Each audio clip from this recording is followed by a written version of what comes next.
Good morning, everyone. Welcome back to the EU Life Info Days on the 2023 Call for Proposal of the LIFE program.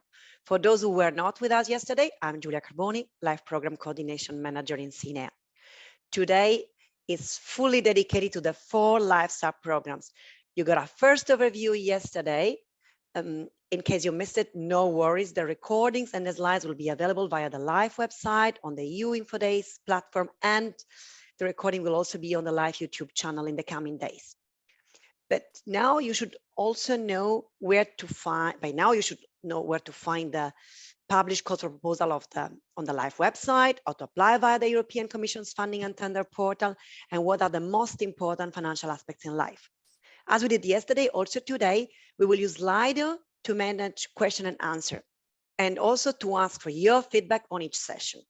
So ask us your question in Slido, hashtag EULife23, vote for your favorite ones because there are many and there you have higher chances to get a reply. But we'll do our best to give you our replies after each session. I won't take more of your time. Let's have a look at the agenda of today. So a few presentations, project examples, and above all, time for question and answers on climate mitigation and adaptation, clean energy transition. We'll then have a short coffee break to let the team of circular economy and quality of life joining us. There will be then a longer break for lunch, and then we'll meet again with the team from Nature and Biodiversity, and we'll have a special feature of this year, additional question, 1 hour slot for all the questions that, or not all the questions that we still can manage out of those that were not answered until then. So now, without taking more of your time, I would like to invite Bernd Deckers to start the session on climate mitigation and adaptation.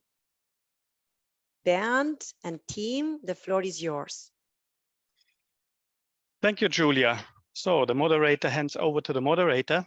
I'm Bernd Decker, head of sector of the subprogram Climate Action, Climate Change Adaptation, Climate Change Mitigation. So good morning, everyone, to you. And welcome back also from my side. I trust that you gained a lot of information yesterday. You are equipped now, and yes, today we will present you the detailed priorities for the call 2023. We have 1.5 hours available to present you the priorities, to go a bit more into detail with the making of a proposal within the priorities. And finally, the question and answer session. So we will start with a presentation on the overall context, the overall policy context that will be provided by the Director General Climate Action. After that, my colleagues here from CINEA, they will present you the detailed priorities for this year. And they will also illustrate them with some project examples so that you get a bit of a look and feel what kind of projects do we fund. Then a project representative from one of the 2021 call 2021 projects will report on their experiences in the application process. And finally, we will have, or you will have the opportunity to ask questions. We have already saved some of the questions from yesterday which related to climate action. So we will also take them up if they are not being presented again during this session. So with this, I would like to invite the Director General Climate Action to present the overall context. So we have Maria Velkova on stage. So Maria Velkova is the acting head of unit of the unit C2.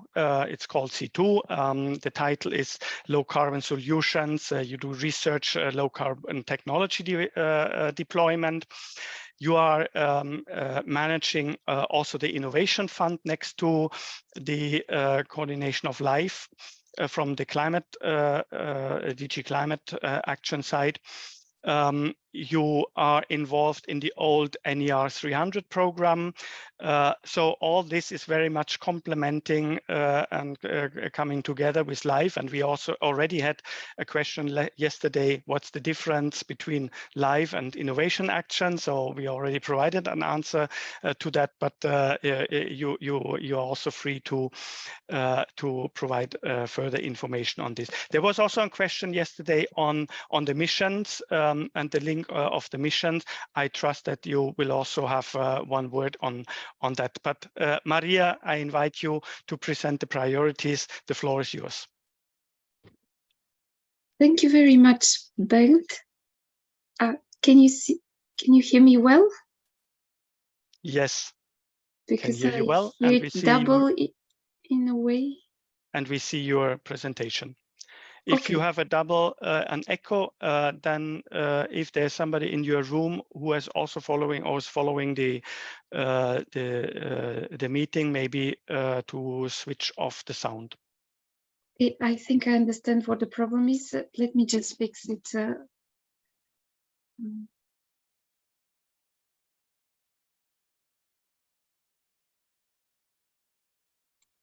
I think I had managed to connect twice actually, but now everything is fine. You can still hear me.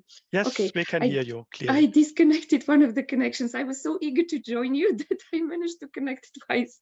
So good morning, everybody. I'm really happy to be with you for a second time actually, because I was there last year. Maybe some of you remember if they joined what I talked about. So I have a very short time actually to present you quite a number of different strands we are working on and we have advanced. So I will have to be rather brief, and we will be providing afterwards the slides, and you can actually find all the necessary documentation looking at the different legislative files and communications we're working on for further details. And I would really like to invite applicants to do that when they're preparing an application, to really familiarize themselves with our forthcoming legislation, with our policies, so to adapt your projects really to the latest priorities. So if you can move to the next slide, I will just outline what has happened well, since last year, since the beginning actually of this commission, when we proposed, the European Commission proposed the Green Deal, and to increase the climate ambition for 2030, especially, so the so-called Fit for 55. And this increased ambition came with a number of policy proposals. Most of them we're very happy to announce that have been adopted. So, for example, we have the EU emission trading scheme, which is now with an increased ambition for 2030. On one hand, so 62% of emission reduction in comparison to 2005, but also an extended scope. And this is very important for us because the emission trading scheme is delivering really well and in the most efficient way. And we have managed to extend the scope to maritime, and this is for the first time actually in the world, if you want, that emissions from maritime are regulated. And we have proposed emission trading scheme 2, if you want, to cover buildings, road transport, and any other fossil fuel use in industry that is not covered by the emission trading scheme. What we do with the LIFE actually program is we're helping to support projects demonstrate innovative solutions that are covered by the emission trading scheme, now the extended emission trading scheme. So almost any sector of the economy can be supported by LIFE, be it regulated under the ETS actually or not. And that is something really quite important to mention, because in addition to the emission trading scheme, we have legislation on land use, forestry and agriculture.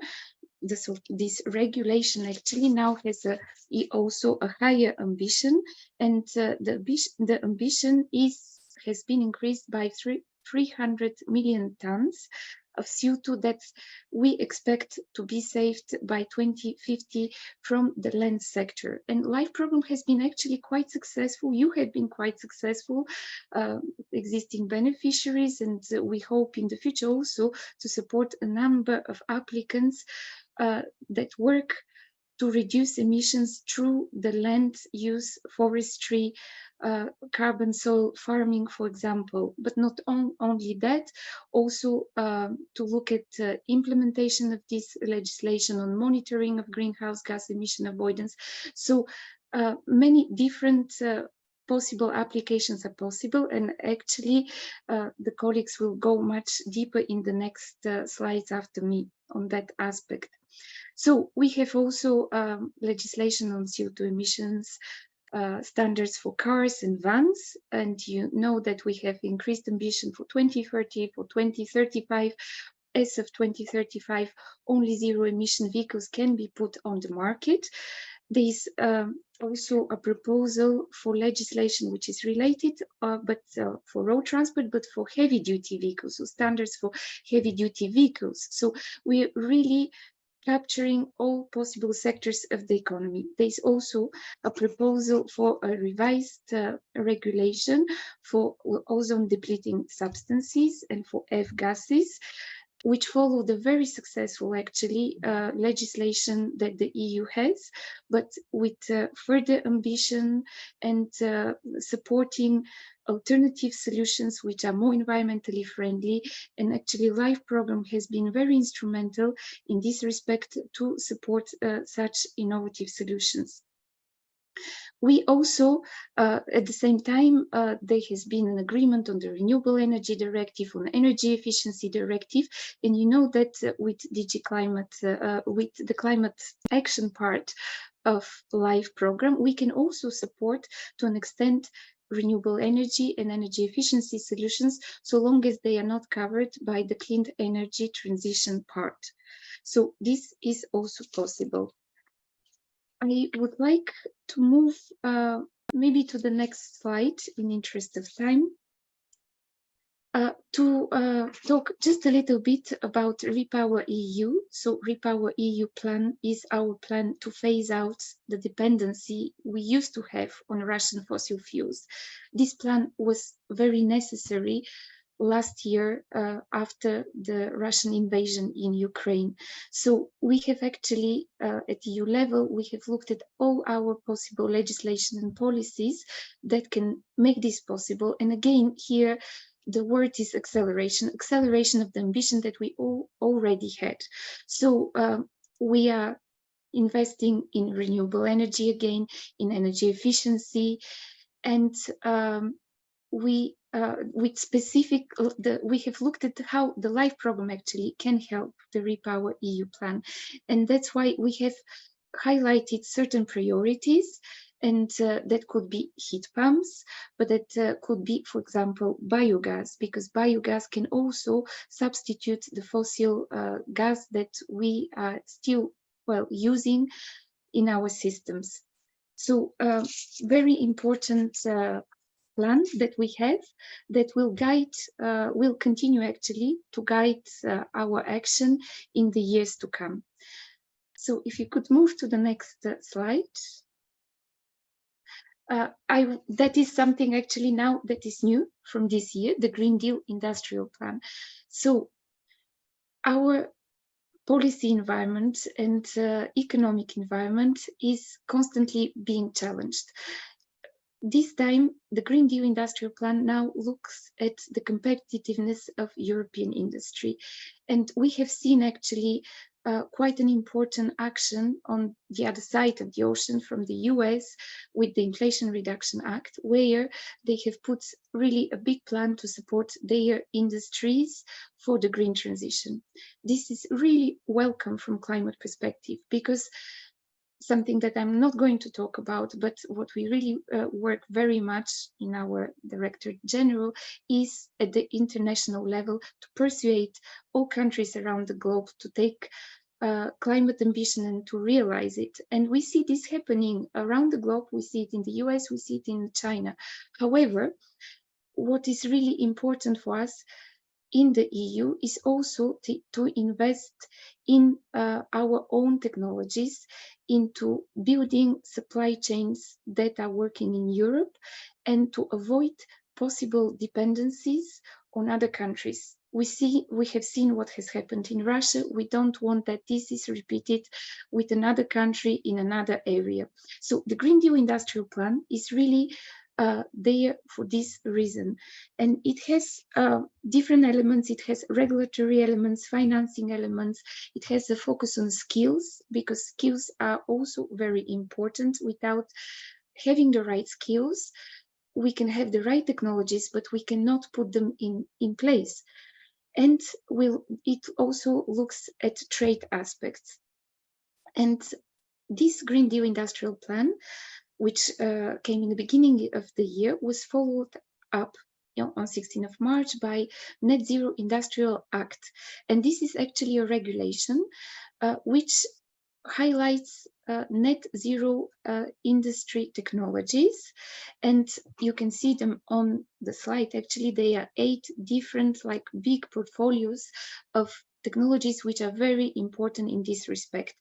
Again, we talk here about renewables and different types of renewables. We talk here about batteries, and we talk also about CO2 storage, very specific need we have in the EU. It could be a little bit of minor need when you compare to renewables, but certain emissions from industry, like for example from the cement industry, cannot be reduced without capturing the CO2 and either using it or storing it.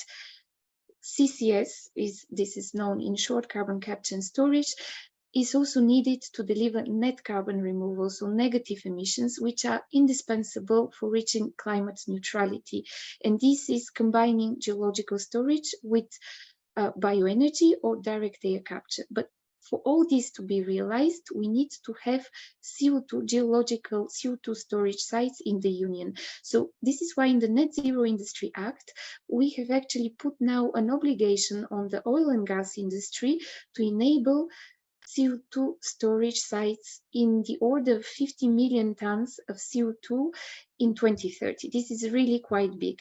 I'm putting an emphasis here actually on that aspect because LIFE program can support in a light way also this objective, and I will actually mention it later on in my slides. So if we could move to the next slide. This is about the National Energy and Climate Plan. So all these policies have to be translated on the ground by the member states, by the regional authorities, with the help of all possible stakeholders, be it the civil society or the companies that are delivering actually the transition.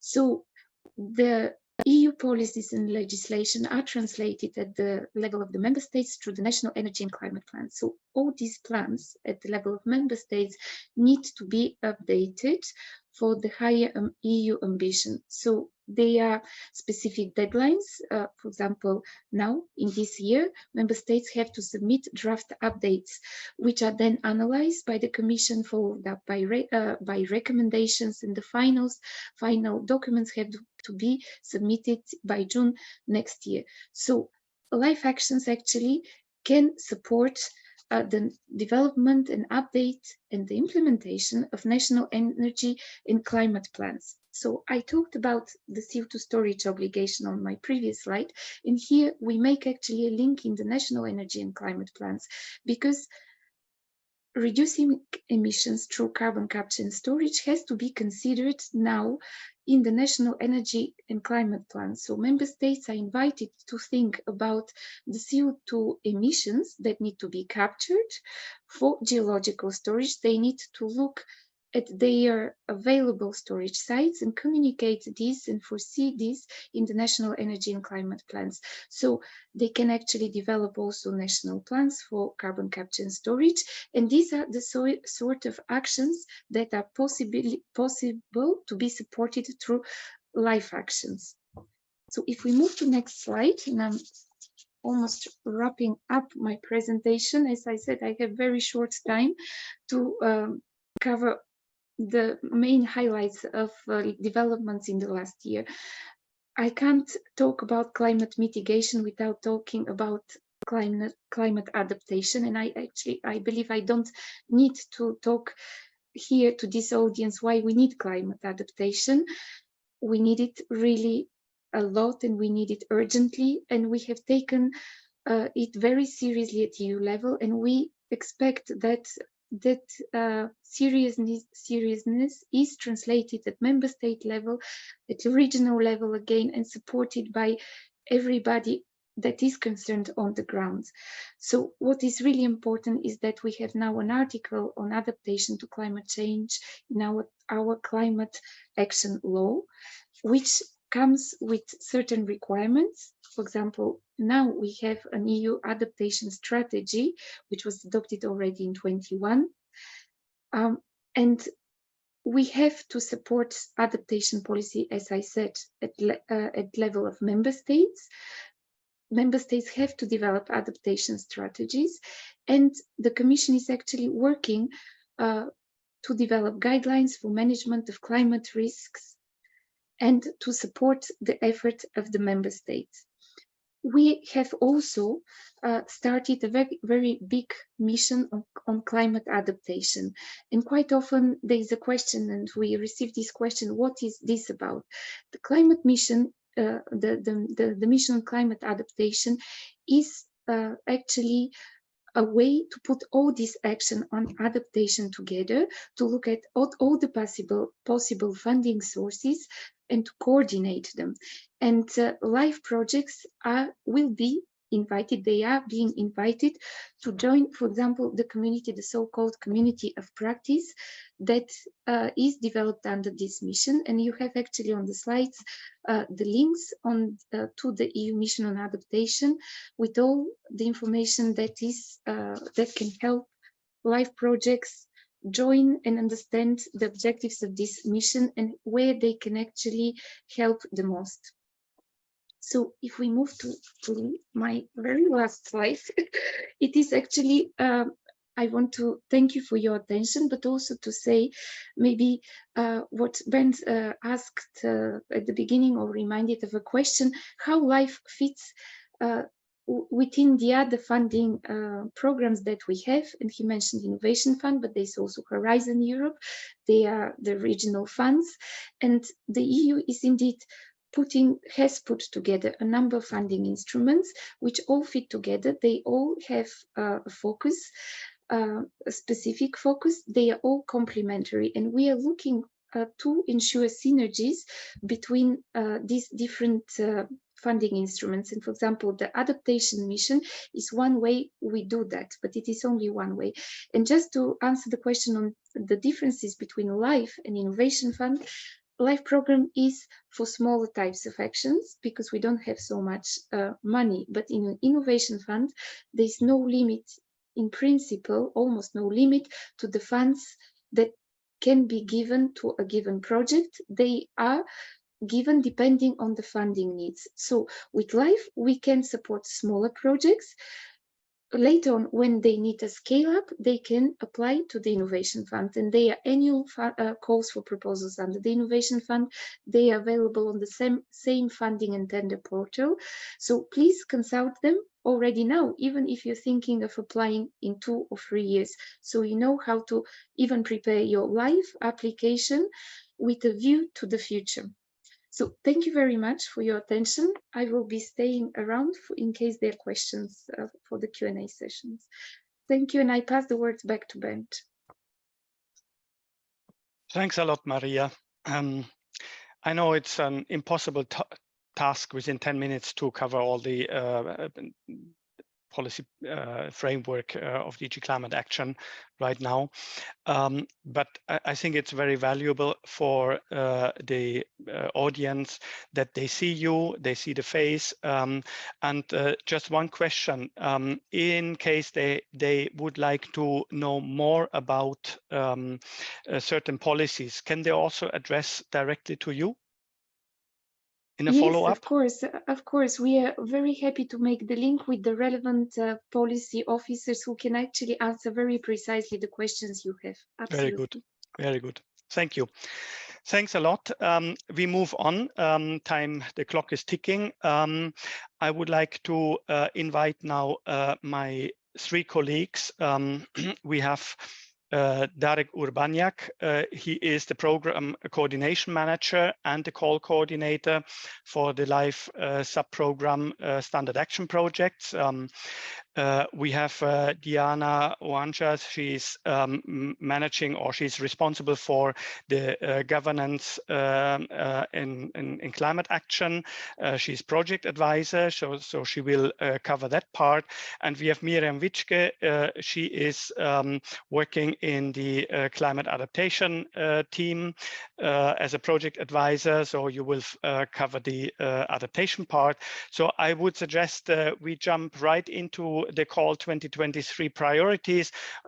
What has changed? What kind of projects we would like to see from you? So the floor is yours. Please go ahead.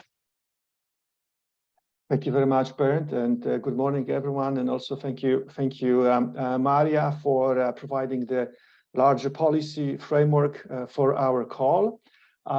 In this section, what we'll try to do is we'll try to take a bigger dive into more specific priorities of the call.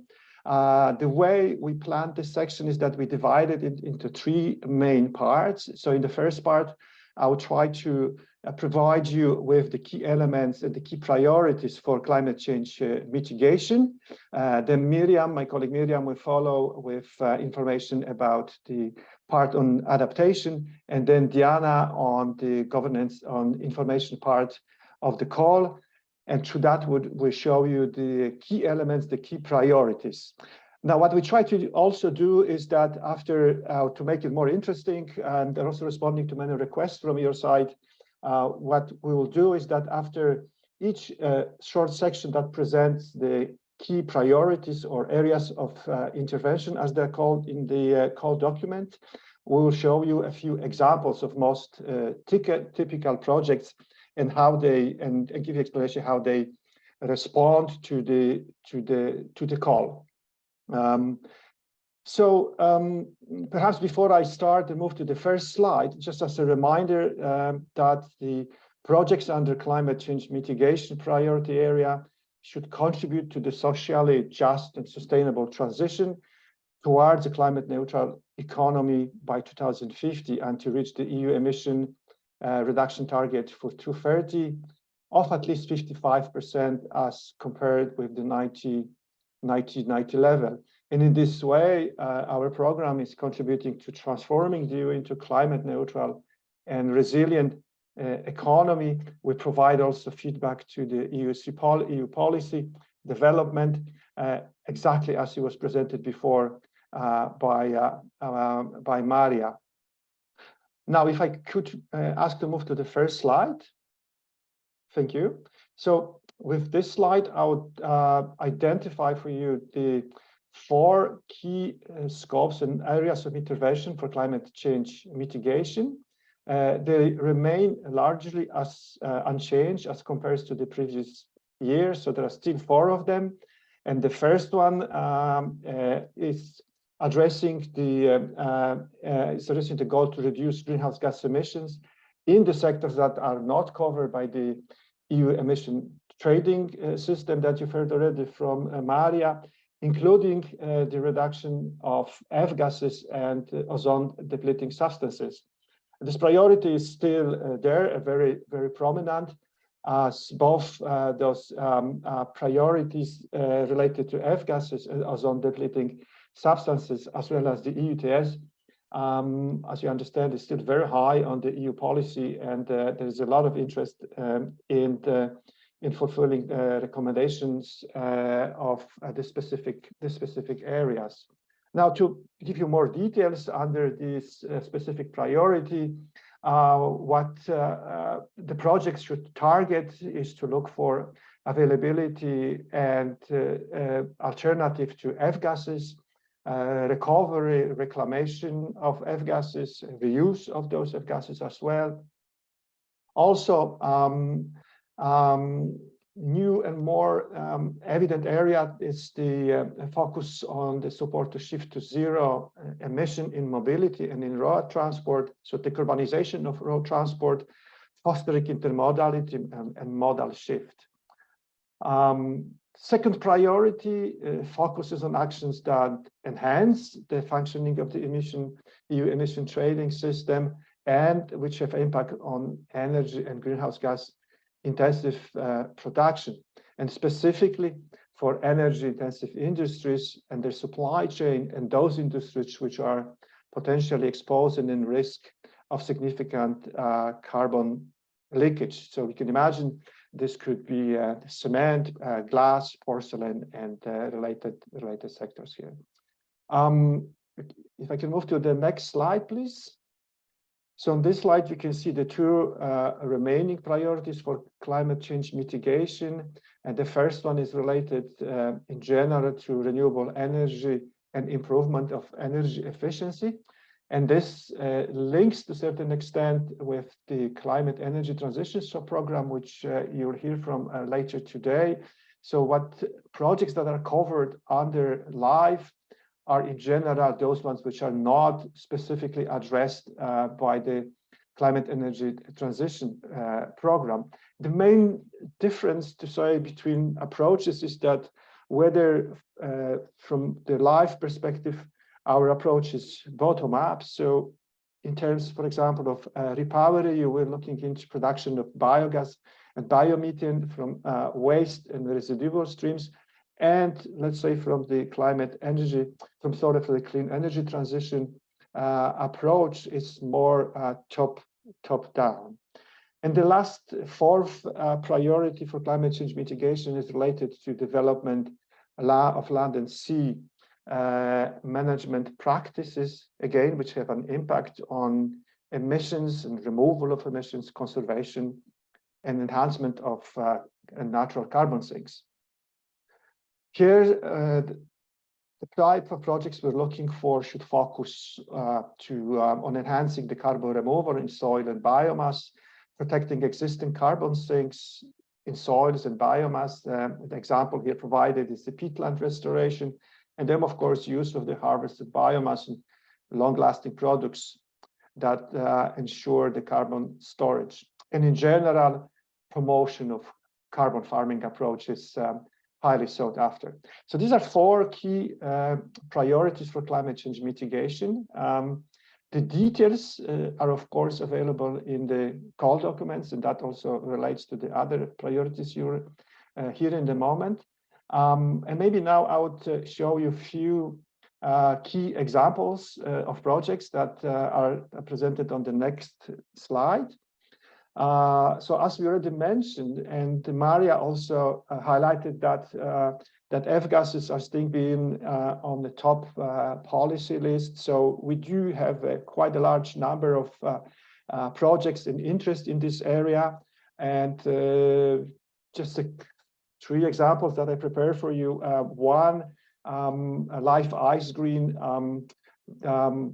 very popular project right now because it was invited to present their solution to the EU Open Days in the next few days. So if anyone is interested to see this project operating in life and taste some ice cream, actually, so you'll be able to see that during the Open Days in the Bellamont. But the main element of this project was that the company that was investing in this, they aim to replace the cooling factor, so replacing the high potential, highly potent F-gas into more or less potent alternative while maintaining the same cooling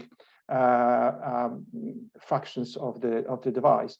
The next slide, the one in the middle, that showing if you can go back, please. On the next picture, I was going to say, so the next project, the Life Grid. And in this case, the company that developed a prototype was focusing on replacing, again, the cooling factor, the F-gas, in the high voltage circuit breakers. You can see all of those, or you can see these devices around in the neighborhoods. They're very important for the function of our grid. And the interesting element of this project was that while developing the prototype, the company was already cooperating with the transition system operator.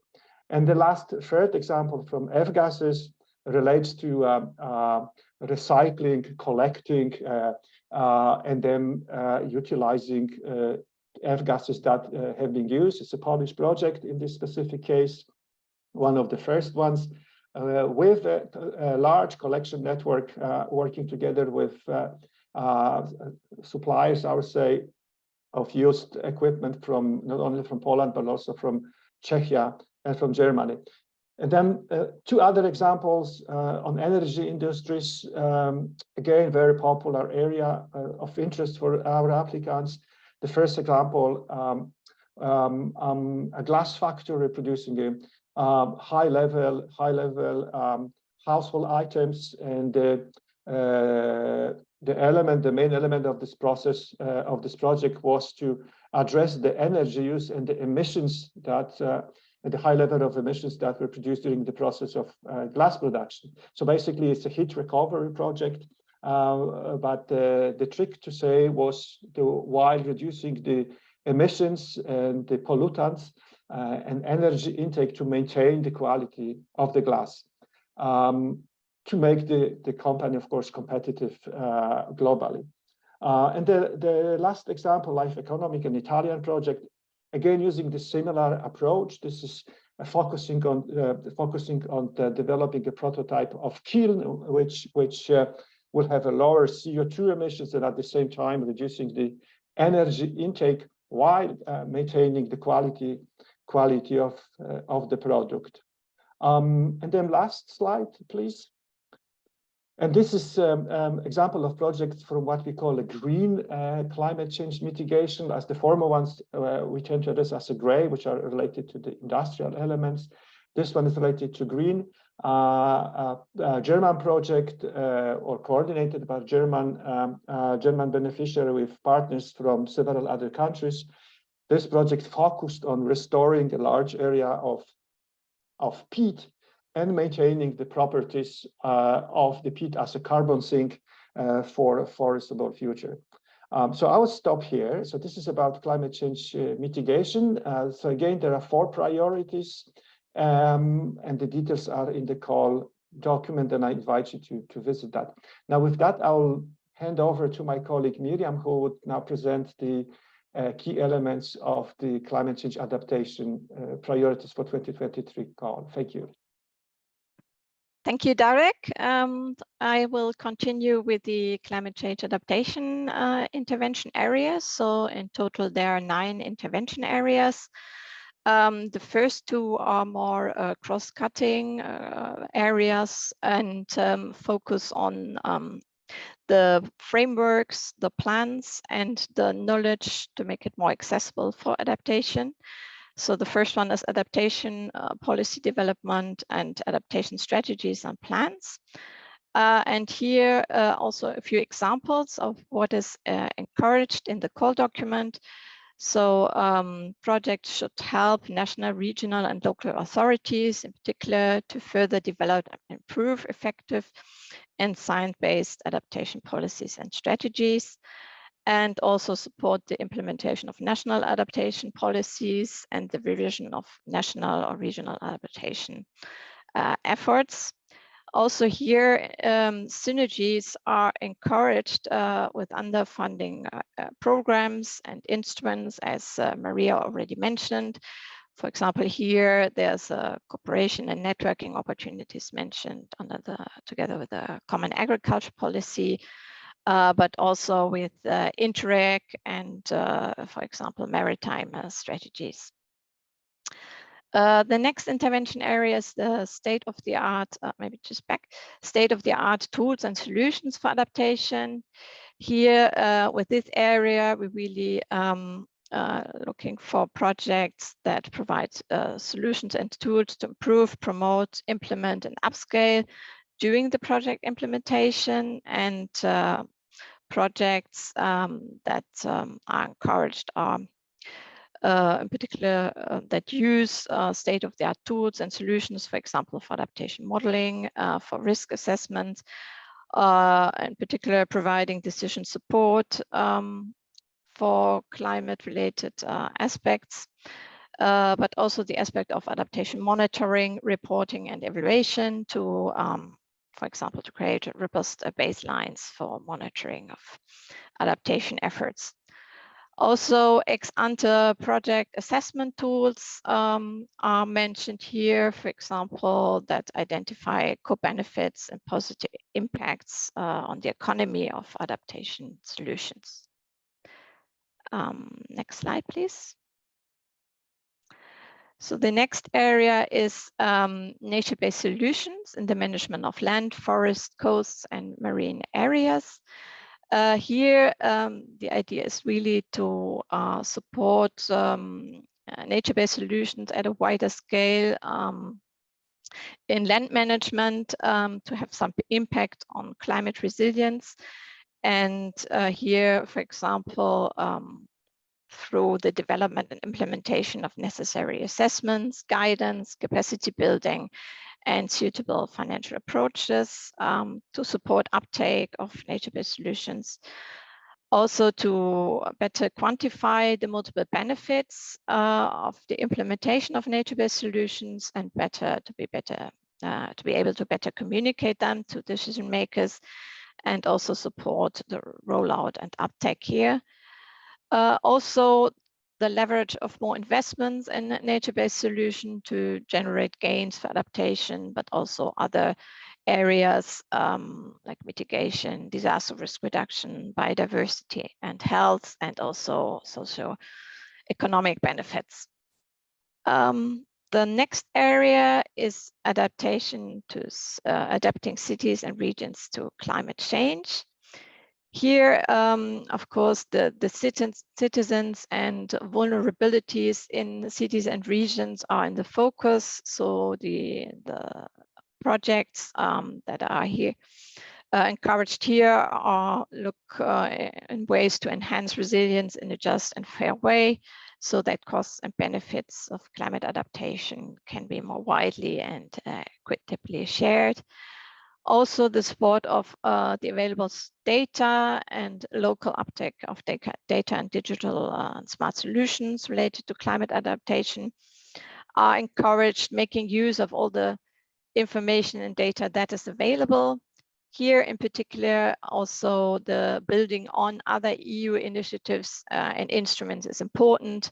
Also, the EU mission on climate adaptation was already mentioned. A lot of information is already on Climate Adapt, but there are many other initiatives that are mentioned in the call document. So I invite you to take a look. And of course, the area of supporting education, training, and reskilling is something that is encouraged here under this intervention area. Next slide, please. I'm coming now to a related area, which is climate proving and resilience of infrastructure and buildings. Here, the idea is really to support piloting, rollout, and promotion of solutions to climate proving in relation to renovation works and key infrastructures, but also to explore synergies with broader work on disaster risk prevention and reduction, so emergency warning activities, the integration of climate resilience considerations in the construction and renovation work. Also here in this context, the EU effort in standardization is important and should be considered.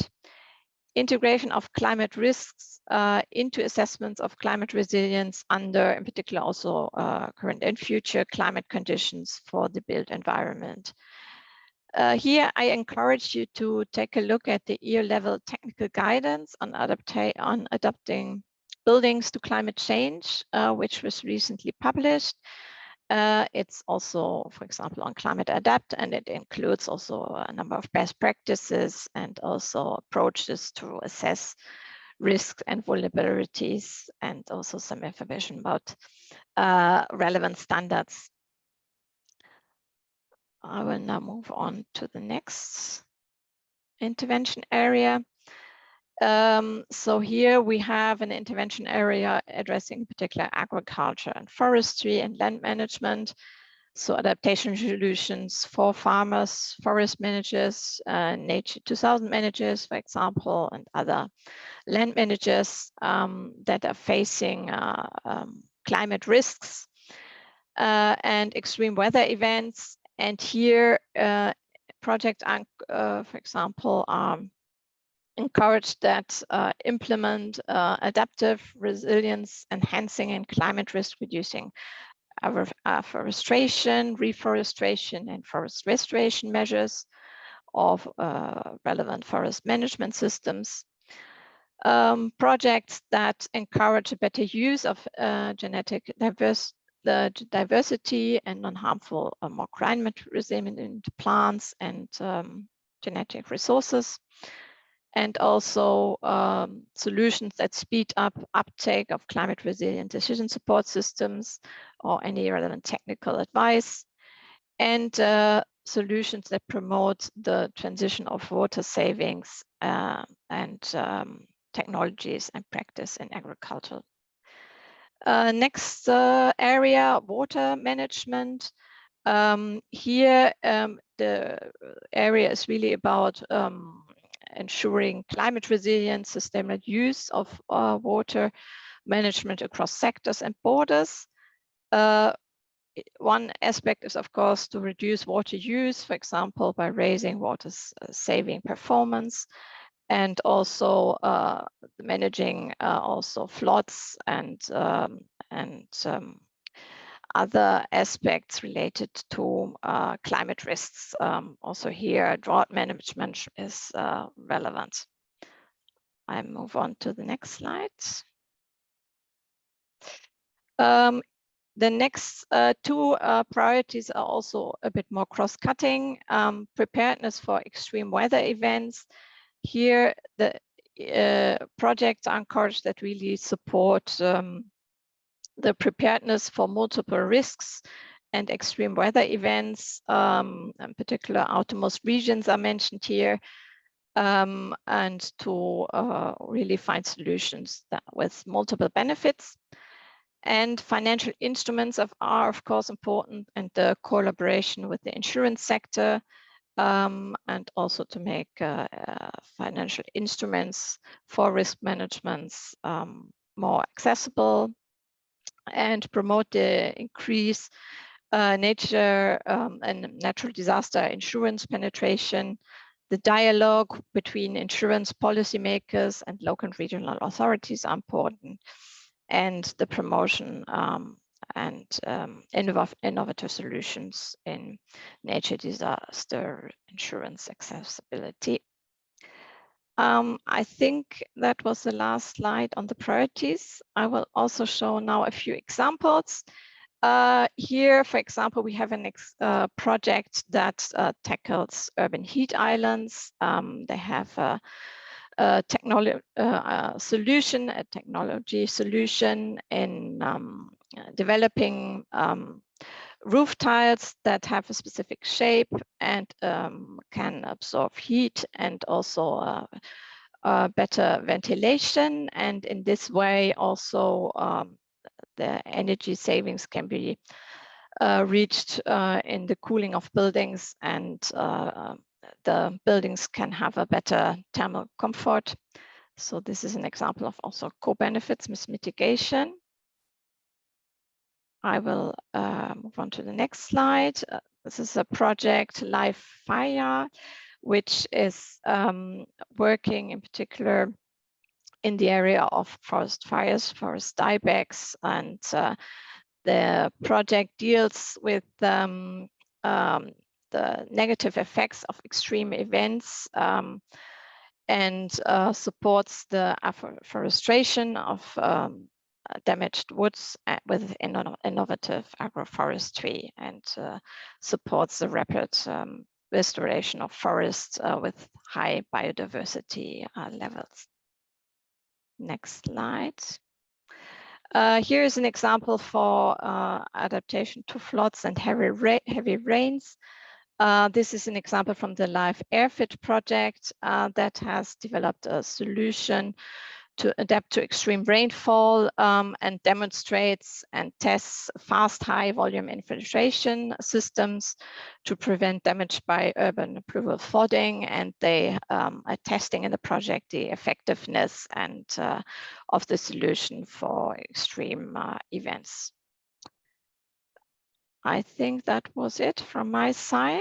And I will now hand over to my colleague, Diana. Thank you, Miriam.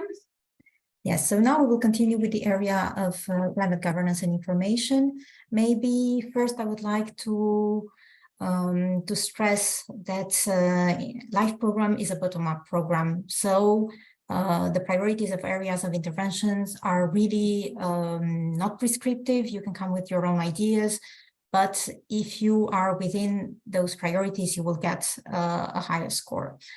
So to start with, first priority is the support to the operation of the European Climate Pact. As you may already know, the Climate Pact is all about mobilizing communities, mobilizing citizens to take climate actions, mobilizing businesses to set up pledges in order to reduce their carbon emissions.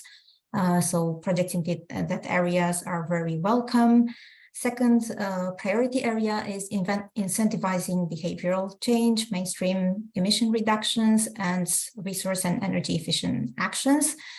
Here, for example, we can help projects that help administrations design regional and national carbon capture and storage plans, or projects that organize climate dialogues in order to draw sectoral voluntary maps towards transition to climate neutrality in 2050. I move to the next priority area, which is awareness raising activities addressing adaptation and mitigation needs. And here we could have projects, for example, that have awareness raising campaigns on the functioning of the new EU ETS, for building road transport and additional sectors, or awareness raising on the potential and need for carbon removals to reach the climate neutrality in 2050. Moving on to the next priority area on activities linked to the development and implementation of the sustainable finance action. Here we could have, for example, projects that develop metrics and benchmark in order to assess the progress in implementation of the EU Sustainable Finance Strategy and its actions, and even beyond, including economic areas that are not defined in a sustainable finance taxonomy. Or we can have projects that develop and promote innovative financing solutions that support a just transition, or sustainable production and consumption, or nature-based climate adaptive solutions. Moving on to the next priority, which is greenhouse gas reporting and monitoring. Here in this area, there is a particular concern on illegal trade of hydrofluorocarbons. So projects that focus on strengthening the national, regional, and local capacities to monitor and report on greenhouse gas emissions and control of the trade are very welcome. Moving on, the next priority is on implementation and further development of national 2030 climate and energy strategies and plans and long-term strategies. Here projects are welcome that develop solutions to enhance cooperation between the different stakeholders to develop and implement ambitious policies. Next priority is on development and implementation of greenhouse gas accounting and climate change mitigation in the land use sector. In this area, the challenge is the collection and estimation of robust emission and removal data from biomass and soils. Therefore, projects are welcome that, for example, involve public and private certification schemes to organize a transparent and credible certification scheme for carbon removals, or projects that set up publicly available registers to record carbon removal certificates in a transparent way. Moving on to the priority on the assessment of the functioning of the EU ETS and of the ETS and the new EU ETS 2. Here we are looking more to assess the impact and the interaction between the interaction with energy and other policy instruments. So projects that build on networks of experts or emission inventories, for example, are very much welcome. Moving on to the next area on building capacity, raising awareness among end users and equipment distribution chain of fluorinated greenhouse gases. Here, I think it's quite self-explanatory. And last but not least, climate policy monitoring, assessment, and ex post evaluation. So activities that promote comparative assessment of different policies in terms of efficiency and effectiveness, and projects that enhance cooperation between stakeholders to promote a robust monitoring are very much welcome. So you have here, I have just specified a couple of examples, but I encourage you to really read the call where you have more types of project examples that are encouraged this year. If we could move on to the next slide, where I'm going to present you just a couple of examples to illustrate the priorities. So on the priority of EU Climate Pact, we have quite successful projects, Suitable Life, that was aiming to reduce emissions and CO2 emissions and water consumption in food consumption. Therefore, they have organized 11 let's say pilots in universities and company canteens. They have changed menus, they have trained the chefs and the kitchen personnel, and also they have raised awareness with the canteen users, really achieving quite some impressive results in terms of reduction of CO2 and water. Then moving on, in terms of awareness and governance related aspects on adaptation, I'm going to present you Nature for City Lives. It's a project that is twofold. It has twofold objectives. So one is to raise awareness on the multiple benefits of green and blue infrastructure in cities.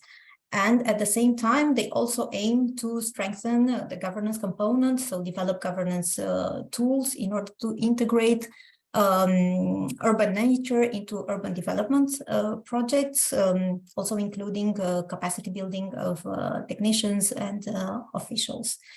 And my third area that I would like to illustrate is assessment of the EU ETS. Here we will have several projects, Life TSET, that is really concentrating on integrating the European ETS in the international carbon market.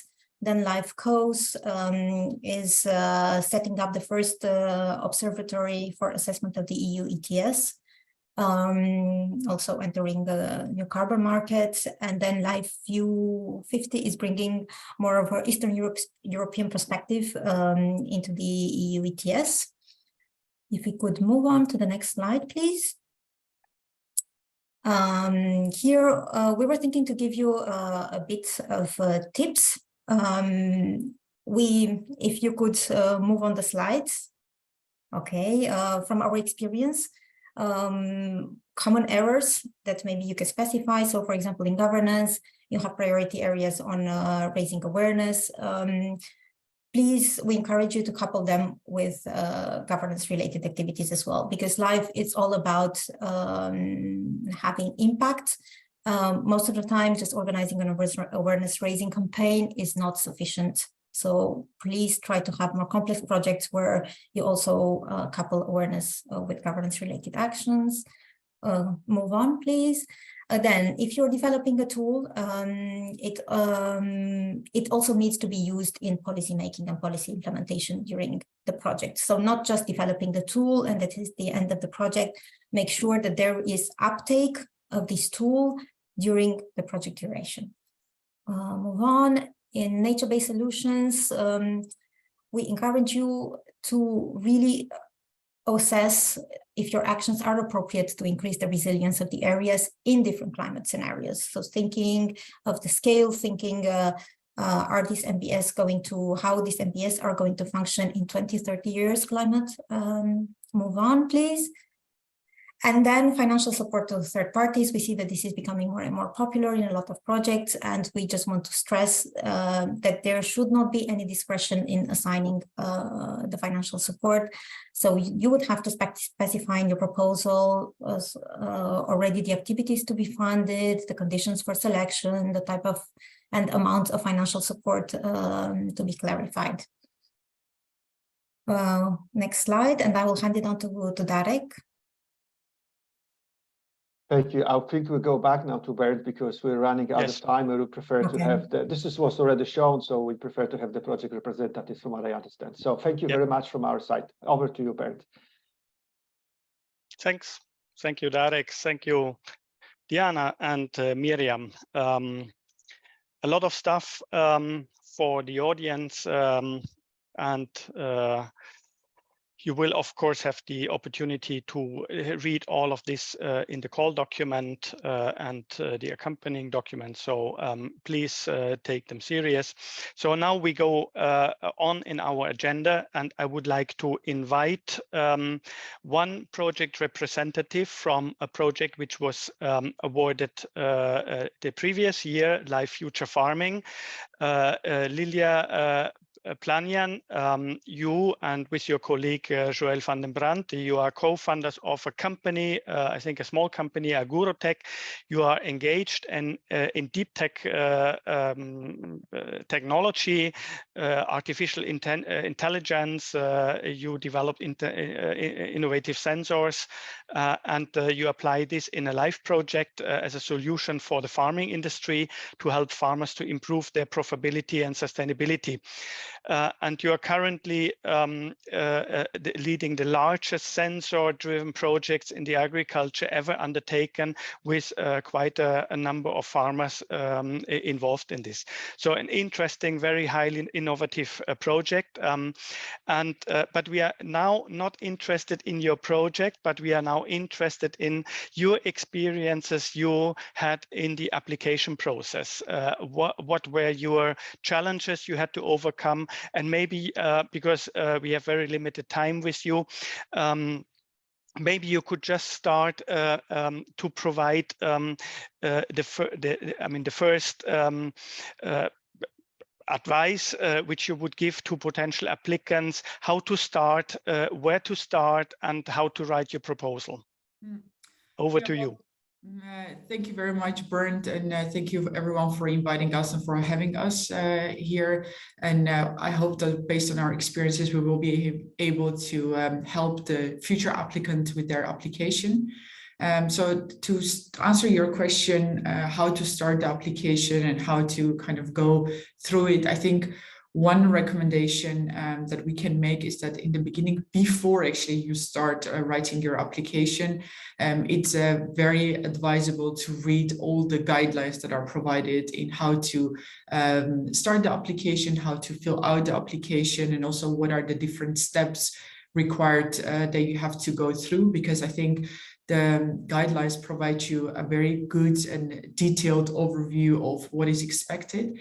It also helps you to estimate the time investment that it will take you basically to write the application and also to submit all the requested documents.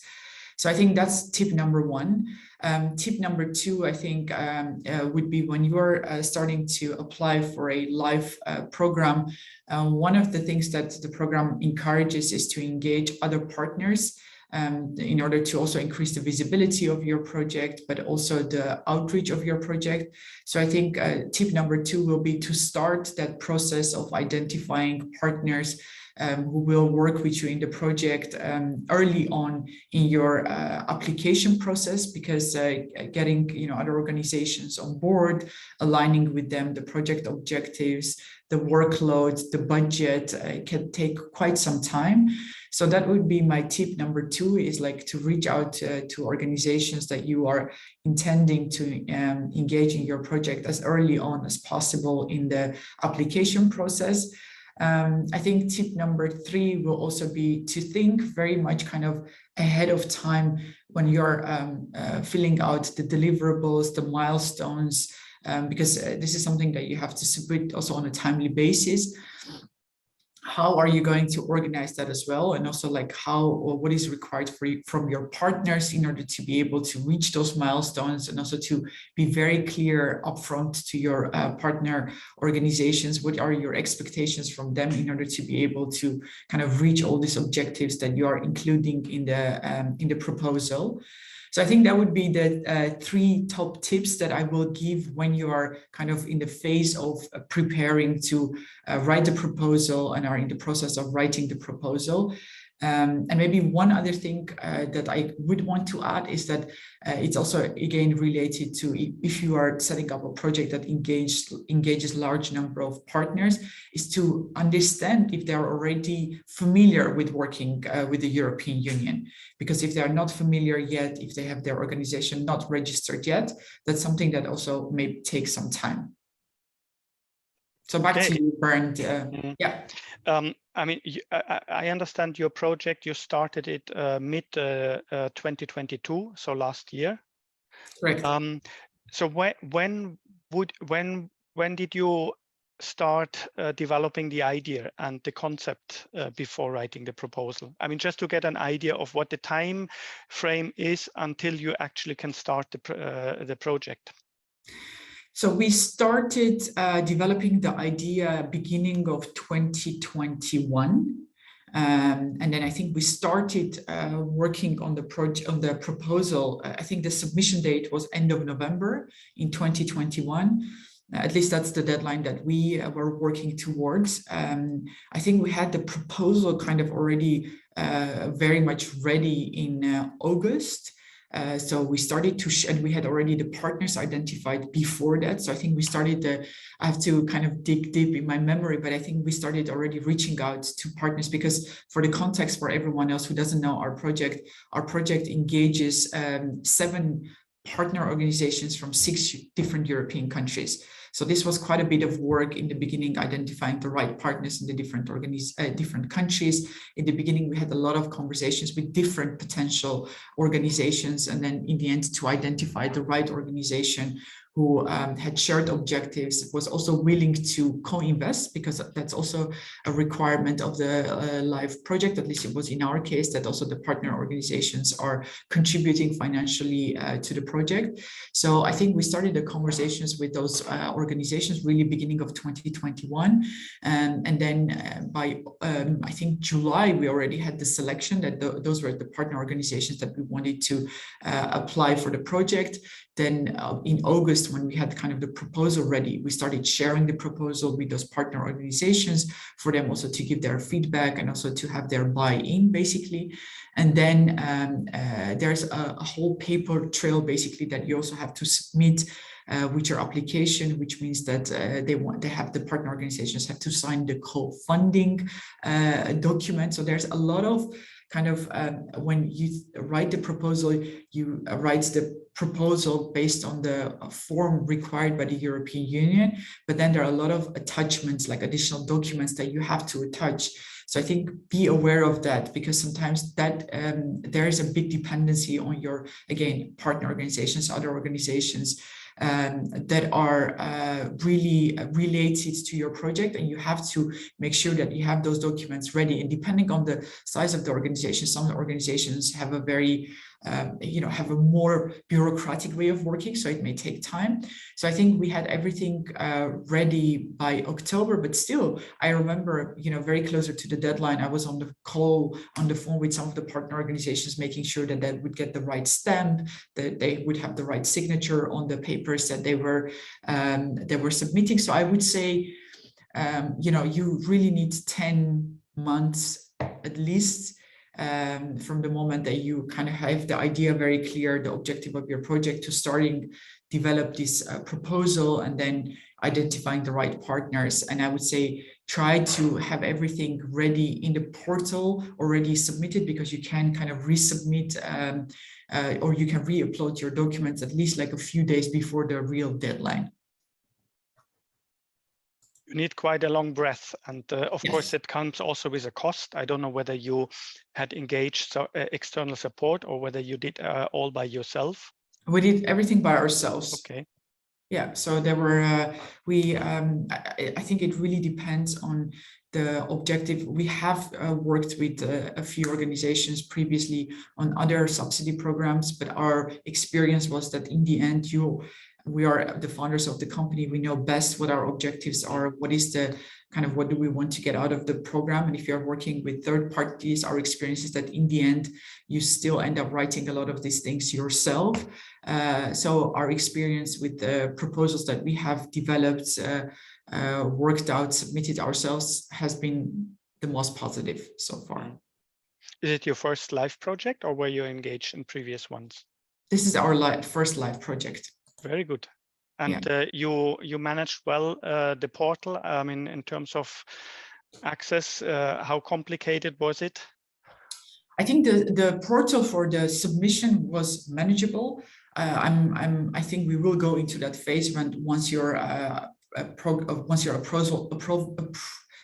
proposal is approved, then you go back to the portal again. I don't know if you want me to discuss that part of the. Yeah, if you want to give a bit of insight in that. Yeah. Yes. So I think if you're talking about kind of starting from the submission to the moment where you have the green light to go and also get the funding on your bank account, there are a number of phases. So the first phase is basically you develop the proposal, you submit it on the portal, then you are free of everything until the EU takes the decision, the live program, and then you hear back from them that your proposal has been approved. Then there is something called the grant preparation program starts, basically, where you again get access to the portal, and then you are required to take quite a lot of steps, basically. And in that part, I think the portal can be somewhat complicated to understand. So it took us quite a lot of time, basically, to understand what were the requirements from all the different partners. And sometimes this is the part that can get a bit tricky, because you as a coordinator of the program have access to certain things. So you see in the portal that for some of your partner organizations, some information is missing, but it's not always very easy to pinpoint exactly what needs to be done in order to solve that problem. And I can highlight one case where we had a partner organization from Portugal, for example, and each organization that is registered with the EU gets a unique ID for their organization. And this organization in the portal was showing that they are registered and that they are known to the EU, but they were not seeing the project in their portal, basically, when they were logging in as an organization. I can tell you, it took me many Zoom calls with this partner in kind of him sharing the screen with me, understanding what's going on. And then in the end, what we learned is that he had registered his organization with 2 different email addresses, and all the communication from the EU that was sent to his organization was sent to an email address to which he did not have any access to. But this took us like about 2 months kind of to find out. And it was bringing also the timelines in order to submit everything on time. It was kind of bringing it into danger. You know, we were like, we were not sure whether we would be able to submit everything on time. And then in the end, it took me kind of quite a lot of digging into this portal. Then I went back to him and I said, can you check this email address? And one recommendation that I can give to everyone there is please use the communication center provided in the portal to communicate with the EU, because in the beginning I thought, okay, it's very hard to identify who am I talking to. But what I learned is that they are very responsive if you use this communication environment. If you ask them any question, you send them screenshots, then they are very responsive in answering and helping you kind of to go through the steps. And the last resort was that there was a phone number that I eventually found out of the IT support system. And they were really great in helping because they could see my view, they could see the view of the partner organization, and they helped us kind of out in getting everything sorted out in the end. So recommendation there would be aware that a lot of things that you have already submitted in the proposal, you will be required to submit again, basically build up your proposal in the portal once the project has been approved. And that is not a very challenging task to do, but it takes a lot of time to put all your milestones there and all your deliverables. Thanks, Lilia. I don't want to keep you longer. I know you have other commitments. It was great to hear from you these experiences. Now you are in a running project. I hope you are happy to be in this running project. And unfortunately, you couldn't present your objectives to this 1,000 audience now, but I think it was very useful for all of them.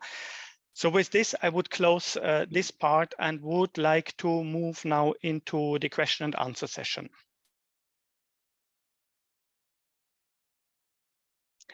So with the support of Giulia Carboni, we will filter out a couple of questions and see which ones are the most relevant ones. I just need to free up my screen. There was the question on the missions that was answered by the Director General, by Maria Velkova.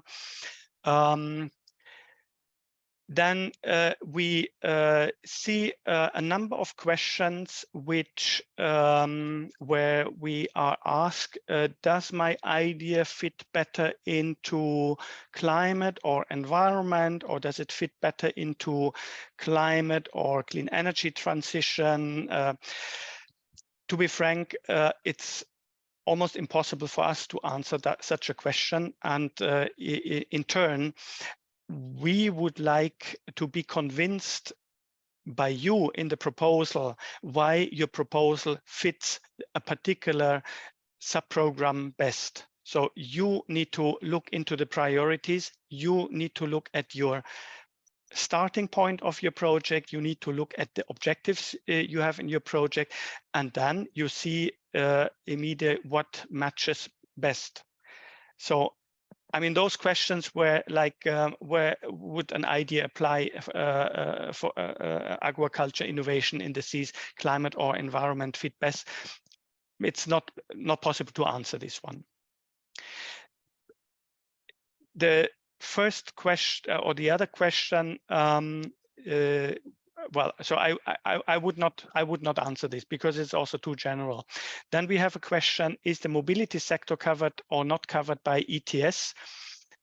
Main question: is a commercial mobility app project with the aim to reduce CO2 massively able to apply? So this question I would like to answer to have answered by the colleagues from DG Climate Action. Thank you, Bernd. So mobility sector depends what you mean by mobility, but in practice, almost all types of mobility are not now covered by the ETS. So maritime and aviation in what we know as ETS 1 and road transport in ETS 2. So such an application, if it is going to reduce emissions, if it has this potential, seems quite a likely application for support in the through the LIFE program. Okay, thank you. Then we have a next question. May an SME that never managed such a kind of project succeed in the application? May the partners and team of experts vouch for the company's capacity? I would assume that this question was answered by Lilia in a way. I mean, it's an SME. they applied for the first time to LIFE. They succeeded in the application. So I would say, yes, I mean, you try it, check all the documents. If you are not sure, or if you know somebody who has already written an application, get support there. You can also write or address the national contact points. So we have a network of national contact points in each of the member states, and they're attached to relevant ministries dealing with climate action or nature environment. Those can also provide you with further advice, and you will find the contact details of the national contact points on the LIFE website.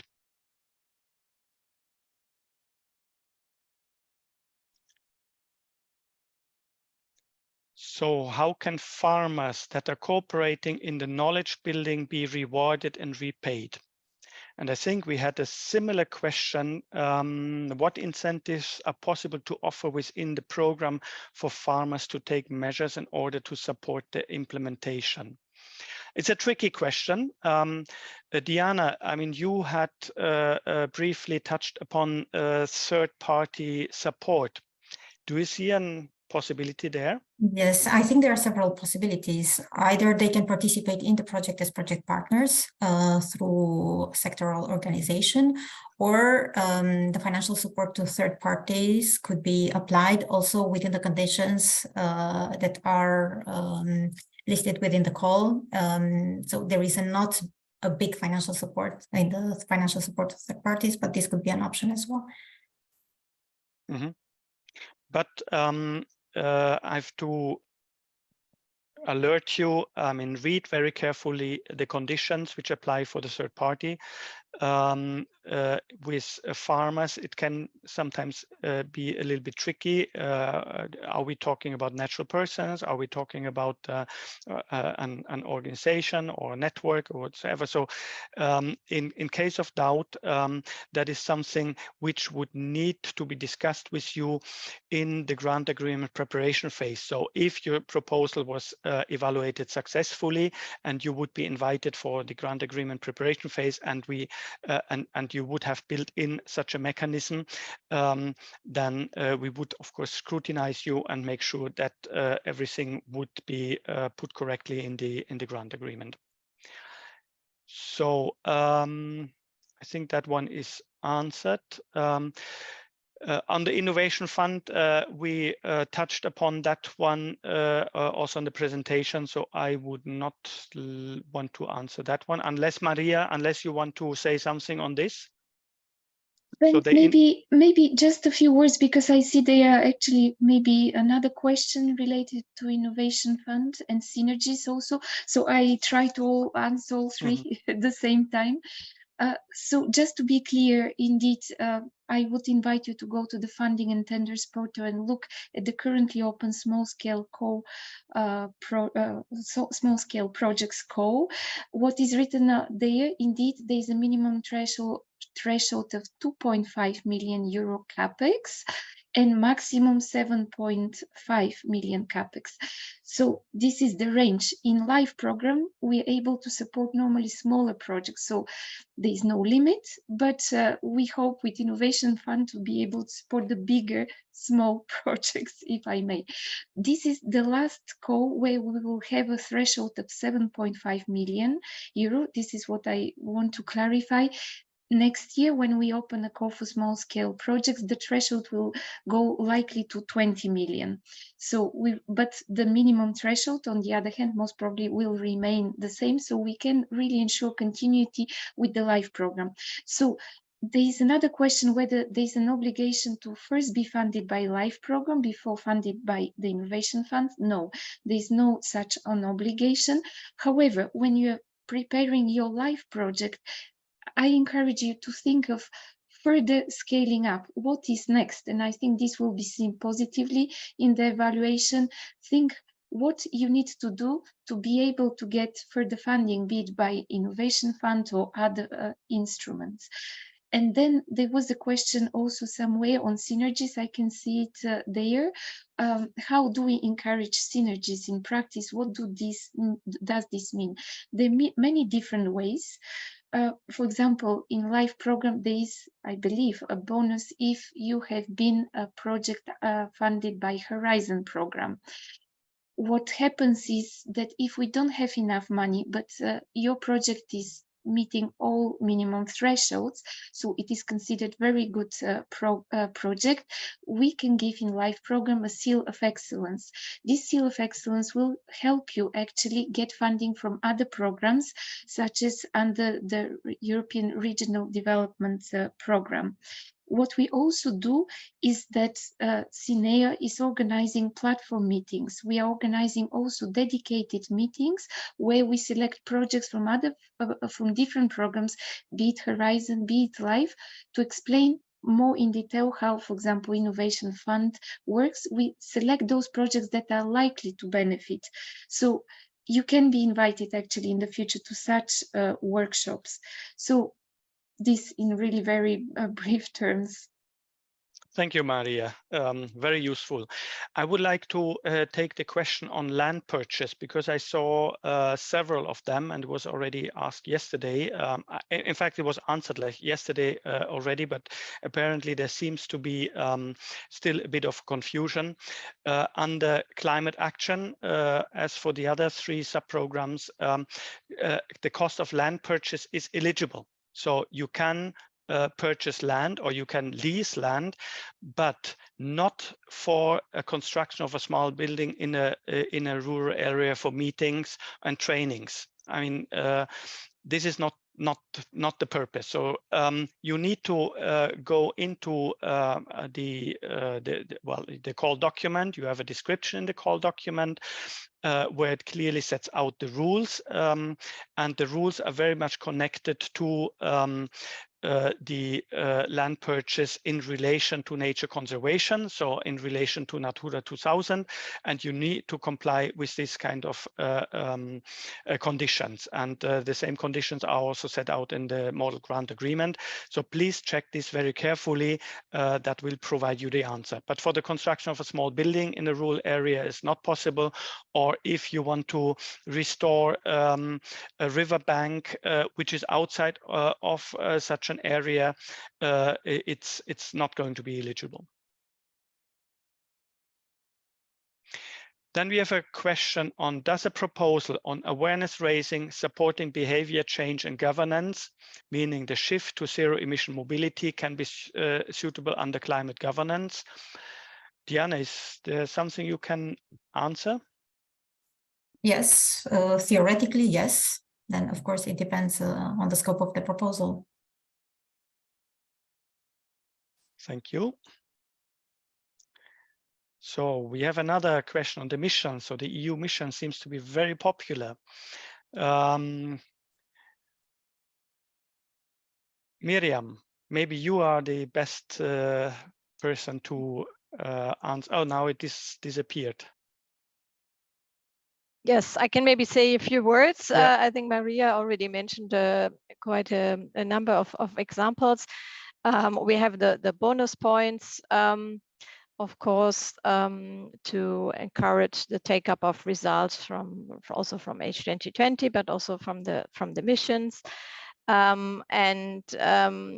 You should not forget that the policy objectives are very similar. So you can, for example, activities that you start under the mission, be it an action plan on to foster climate resilience, you can search for support in the implementation under LIFE and try to implement some specific measures that you have defined in your ambition for your mission. So I think it's up to you to see where you can try to make use of LIFE to support the implementation of your activities in the mission, and also in the call document. We have there are more reference now also to specific missions to provide some links where we in particular see synergies, and you can take a look at the references there. Good, thank you, Miriam. I mean, there's still questions on the sheet here. Some of them it can be easily answered when you go into the right documents. On intellectual property, you will find an article on the model grant agreement, which will answer your question, and maybe the other questions will also be answered through the document. So I need to close here. So I thank you all a lot for your attention. I hope it was useful for you. So I thank all my colleagues who provided all this information. And I would like to hand over now to the team of Clean Energy, Life Clean Energy Transition with the two head of sectors, Annette Jan, Maria Laguna, sorry. So over to you.